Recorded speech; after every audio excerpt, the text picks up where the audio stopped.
I've had a big weekend, and Sunday was, of course, as busy as it always is. But on Saturday, we had ordinations in the cathedral, and some very dear friends were being ordained deacon and priest. It's really good for priests to go to ordinations that are not their own and be reminded of the enormity of what they have given themselves to. And as I sat and I listened to the bishop's charge for deacons and for priests, it was profoundly moving, actually, to be reminded of everything that I had promised and everything that I try to aspire to, in the energy and love of God, to be a good priest and deacon for those around me. Huge, huge, huge. I don't think I can really explain to you how big it was.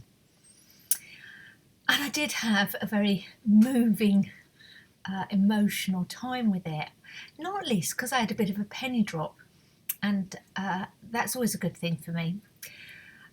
It's really easy for us to get caught up, isn't it, and get caught up in the complexities and the busyness and sometimes the unnecessary detail in what we're doing. Sometimes the detail is necessary, sometimes the complexity is necessary too. But it's a really good reminder when we have a moment where we're pulled back and required to just take a pause, just briefly, and look at where we started and look at the simplicity of something.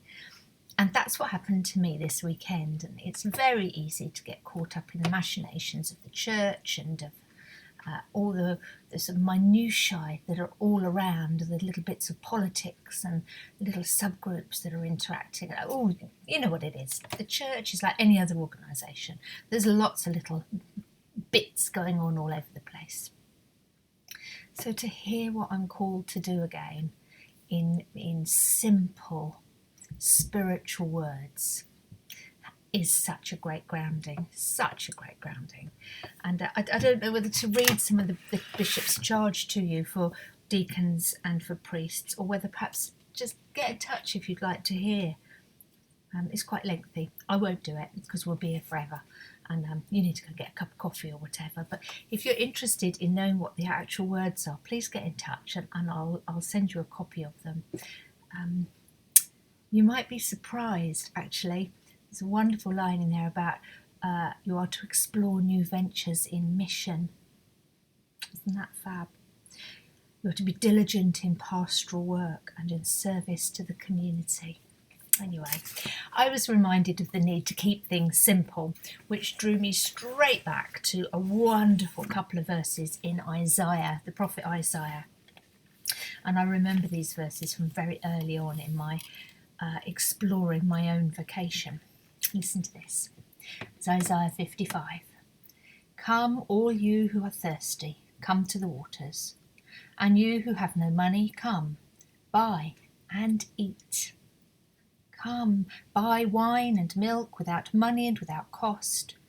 Why spend money on what is not bread, and your labour on what does not satisfy? Listen to me, and eat what is good, and your soul will delight in the richest of fare.